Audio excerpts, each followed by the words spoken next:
Welcome back to the channel, or welcome to the channel, first time tuning in. So on the last episode we pretty much established that there was no compression and that the valves were bypassing. There was always a gap there. Pull the stems out, getting ready to grind them down. It won't be much, looking at 0.4 of a mil on some of them. There we have it. 4 buckets, 4 shims, 4 valve stem springs, and the cap that goes on top of the spring, and the little clips that hold the stems in. Everything looks so clean, like someone's done some head work. Someone's done a lot of work. So, you know, a little bit of pitting on the exhaust valves, but there's no carbon deposits. Even in the head, you'd expect to see it'd be dirty. So someone's done some work here. I think they've not maybe truly understood what they needed to do with the valves once they've lapped them or whatever they've done, whether they have lapped them or not. Now what I'm going to try and do is work out my numbers and take a little bit off these stems. Hopefully that works.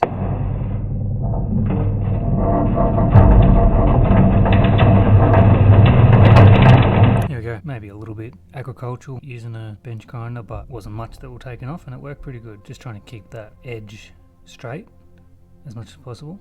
And you'll see I'll put it on the side of the wheel just to try and square it up a little bit.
So throughout this process, using the verniers to check the length of the stem periodically.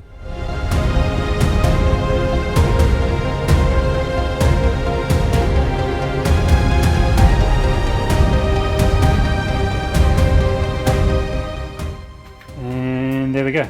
So intake cam is back on. All stems are being ground down.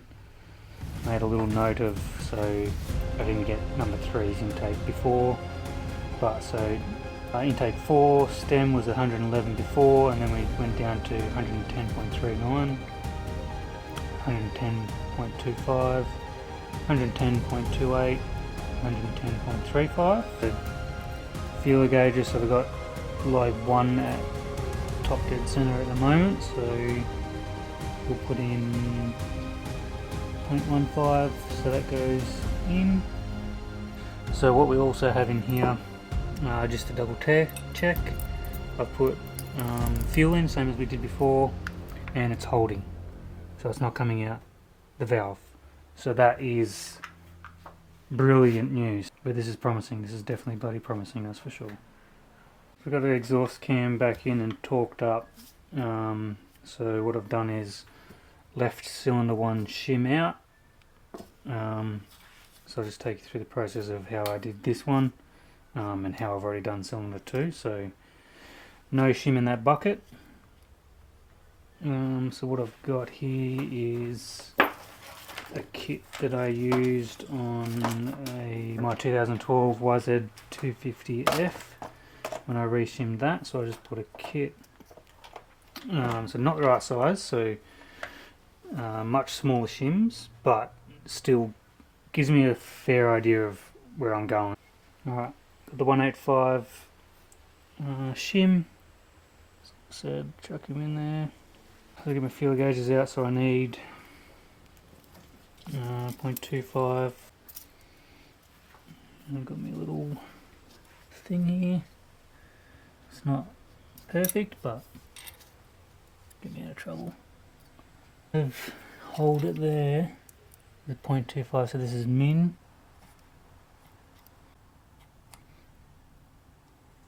Yep, that just fits through. So it's got a 255 in there currently. So then all I'll do is, so that'll be a 0.6mm grind off the stem for 1 and 2. They're basically the same, and that'll get me down to within spec. So what I have to do is, I can't turn the cam without the shim in the bucket because it'll score the edge of the bucket. So now I'll take these off. A bit painful, but at least that way I've got a clear idea how much I need to take off the stem. So rip the cams off, put the correct shim back in 1, take 3s out, torque it all up, and then do the same thing with 3 and 4. I scream, you scream, we all scream for ice cream. Alright, now that distraction's gone, the exhaust cam's out, the shim's back in place so I can remember I'll carry on with this tomorrow. So yeah, 185 I put in each of them and was able to put my minimum filler gauge through. So yeah, basically 0.6mm, 0.6mm, 0.65, and then what's that, 0.7 there. So as we say here in Australia, bees. Anyway, it's enough to mess it up, I think. We will shave those stems, reassemble, and yeah, like I said, I have a good feeling that this is gonna work. There was just no compression, so once all that's done, reassemble. Here we are, current situation. So everything's back together, head's back on, torqued up, cam chains back on, timing set, covers are back on, throttle body's on, fuel injectors, airbox, HES set correctly. Pretty comfortable with that. Got the coolant engine mount there. Spark plugs are all plugged in, double, triple checked to make sure that they're going to the right place. Battery's on charge. Yeah, ready to put the frame back onto the engine.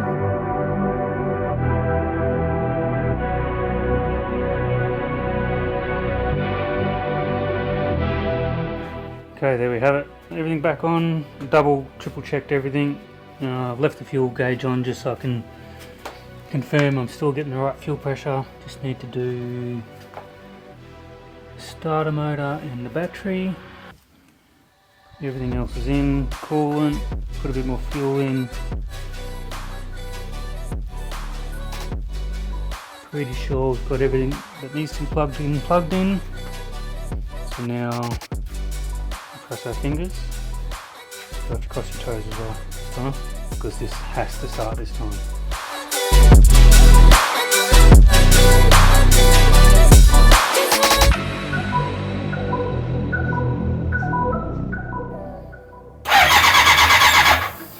Oh, that sounds closer than what we've ever been.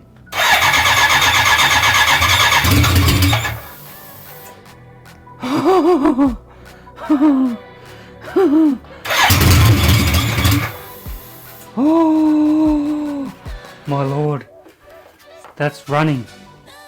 Oh my god, my heart rate. Oh.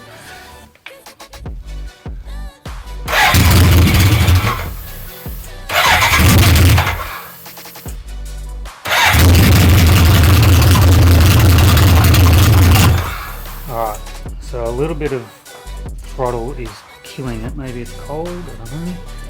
It'll need some choke.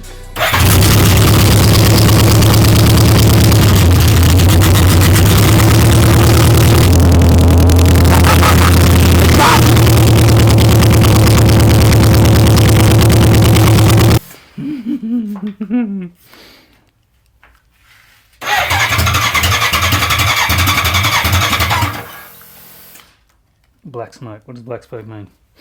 Not good, I bet.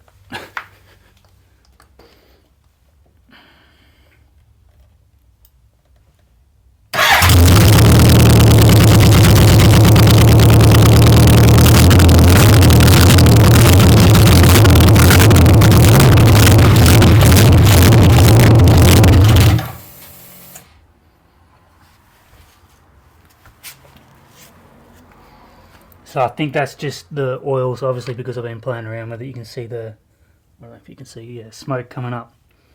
So I think that's just the oil burning off the header pipes there. There's probably oil and shit all over this motor, so. But it runs. It bloody runs. Now we can look again this thing back together properly and get it registered. That's the next challenge, registration. But hey, we got this bloody thing running. How good. You! Alright guys, thanks for tuning in on this one. Obviously pretty excited to get this thing running. Keep your eyes peeled for the next one. I've started ordering a few crucial parts to get my vision going with this bike. Hit that subscribe button, leave us a comment on what you think and any design ideas you got, let us know.